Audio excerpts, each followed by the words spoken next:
Hi hello నమస్తే welcome to our channel. నేను మీ చార్మి. మురళీ మోహన్ ఈయన గురించి స్పెషల్గా పరిచయం అక్కర్లేదు అని చెప్పుకోవచ్చు. ఎన్నో సంవత్సరాలుగా అటు 90s కిడ్స్ అయినా సరే, రీసెంట్గా 20s కిడ్స్ అయినా సరే, 80s కిడ్స్ అయినా సరే, ప్రతి ఒక్కరికి ఆయన యాక్టింగ్ పరంగా తెలుసు, అలాగే ప్రొడ్యూసర్ పరంగా కూడా తెలుసు. అండ్ ఆయనకి సంబంధించి ఒక ఓన్ ప్రొడక్షన్ కూడా ఉంది. దాంట్లో ఎన్నో మూవీస్ని ఆయన ప్రొడ్యూస్ చేస్తూ ఉంటారు.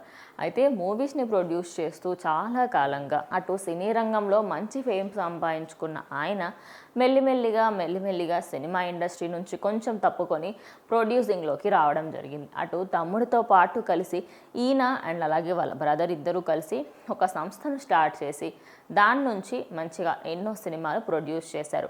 అండ్ అదే కాకుండా అటు పొలిటికల్ పరంగా కూడా మంచి నాలెడ్జ్ ఉన్న వ్యక్తి అని చెప్పుకోవచ్చు.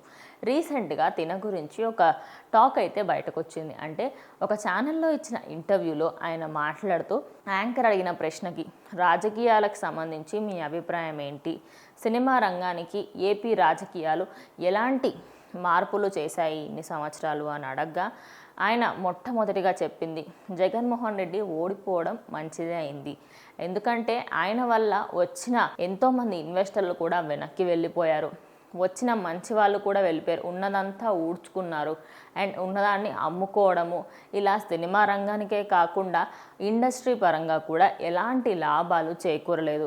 అటు అమరావతియే క్యాపిటల్ అని చెప్పేసి ఒకప్పుడు చంద్రబాబు చెప్పినప్పటికీ అటు కాదు, ఒక క్యాపిటల్ ఎందుకు 3 క్యాపిటల్స్ అన్నట్టుగా 3 క్యాపిటల్లు అని చెప్పేసి దాన్ని పక్కదో పట్టించి అసలు క్యాపిటలే లేని రాజ్యంగా ఆయన తీర్చిదిద్దారు అని చెప్పేసి కూడా ఆయన ఇంటర్వ్యూకి చెప్పడం జరిగింది.